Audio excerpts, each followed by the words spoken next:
Mark Brown, Arthur's Halloween, an Authur adventure. It was the night before Halloween. Arthur's family was busy making the house look spooky. It looked so spooky, in fact, that Arthur had trouble falling asleep. Things were even worse the next morning. "Help!" screamed Arthur when he opened his eyes. "It's just me," said his sister D.W. "Boy, are you jumpy. Don't forget, you have to take me trick-or-treating tonight." "Do I really have to?" asked Arthur as he ate his cereal. "You really do," said his mother.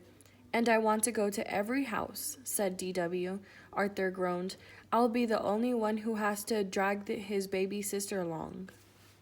Arthur didn't recognize anyone at school. There was a giant robot in his classroom taking attendance. "You sound just like my teacher, Mr. Marco," said Arthur. "I am your teacher," said the robot. The only Arthur recognized was the brain. He was wrapped in aluminum foil. "I'm a baked potato," said the brain. Francine passed out special morning snacks. "Eat these," she said. "They are batwing brownies and vampire blood." Everybody ate them except Arthur. Then they put on blindfolds. Buster passed around bowls. He said they were filled with human eyeballs, hearts, and brains. Arthur turned pale.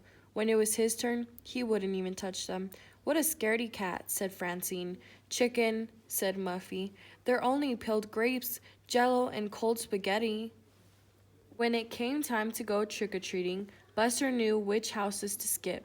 "Don't go there," he said. "They only give apples." "Gross," said Francine. "And don't go to the big houses on the corner," said Buster. "That's the witch house. My brother saw someone go in there last Halloween, and he never came out." Authur tried to not look afraid. Arthur and his sister had trouble keeping up with the others.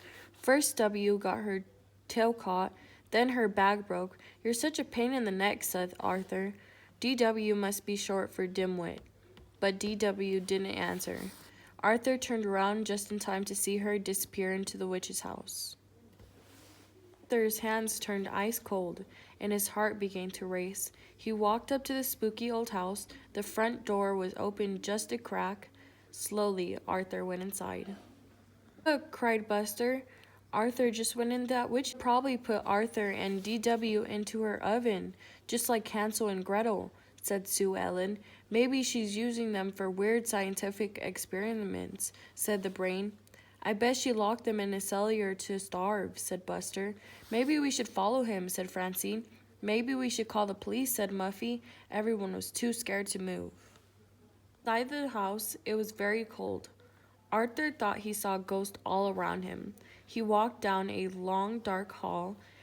At the end, he saw a light under the door. He heard voices. One was his sister's. "There you are," said the witch. "We were waiting for you. I came to get my sister. We have to go." "I hear my mother calling us," said Arthur. "I don't hear anything," said DW. "My name is Miss Tribble. I hope you won't leave without some cider and donuts first. They're chocolate, your favorite," said DW. "I've waited all night for trick-or-treaters, but you're the only one," said Miss Tibble. "Years ago our doorbell never stopped ringing." "Maybe it's broken like the windows," said DW. Miss Tibble nodded. "It's harder for me to keep up with this big place nowadays. Maybe if we help you fix up your yard, this place won't look so spooky," said Arthur. He finished his donut as Miss Tibble opened the door and turned on the porch light.